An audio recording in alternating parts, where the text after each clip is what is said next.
want to talk a little bit about the big ketogenic mistake. And by mistake, I'm talking about the mistake almost everybody makes that tries to go on a medical ketosis diet. And by medical, I mean they're working on a health issue, either epilepsy or cancer, and in most cases cancer.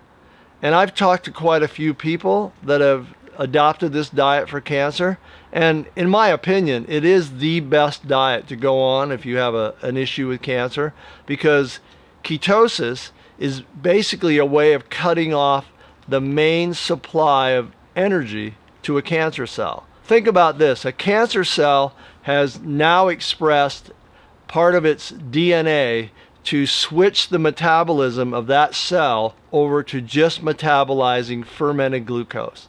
Now that cell requires 18 times more glucose than a normal cell. So think about the theory. If you can cut off the glucose, then what does it have to eat? There's no way of switching its metabolism again. It has to have glucose. So if you can shut that off, the cancer literally starves to death. You don't have to be, worrying about any specific therapeutic things you have to do along with it. In fact, it's been shown to work really well with chemotherapy and radiation, because the cell becomes defenseless against those types of poisons when you're in ketosis. The real issue with, the ketogenic diet, and what I call the big ketogenic mistake, is the fact that people go on that diet and fail to make the investment in buying meters to measure their ketone level in their blood. This is something you have to do. If you're looking at getting in ketosis to kill off cancer, you have to know every single day, and usually a few times a day, what is your exact level of ketones in your blood and what is your exact level of glucose.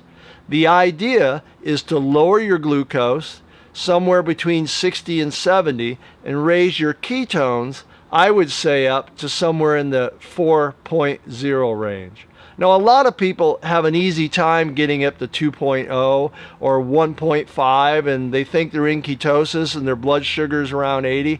That's not going to work for cancer. You got to be in the zone. And there's something of a zone which is really called the glucose ketone index. This is the most important thing you have to know about. That's taking your glucose, let's say it's 72, and you divide it by 18, and that gives you a number of 4.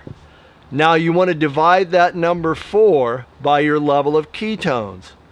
And then when you get that number, it has to be a 1 or below.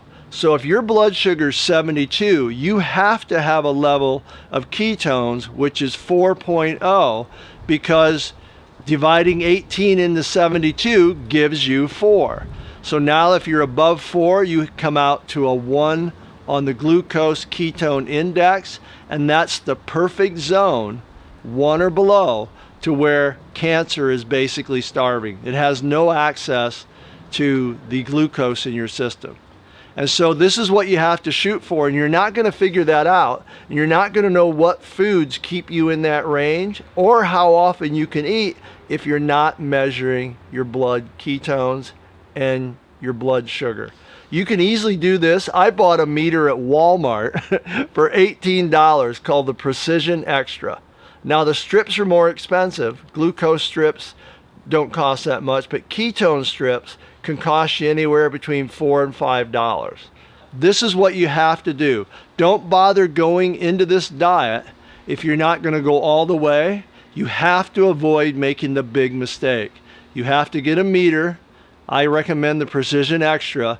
Get the strips and be willing to test your blood and your ketones twice a day to know that you're in the range. And when you are, it's exciting. You feel like you're in control. And and with cancer, one of the big things with cancer is trying to get back some sense of control in your life.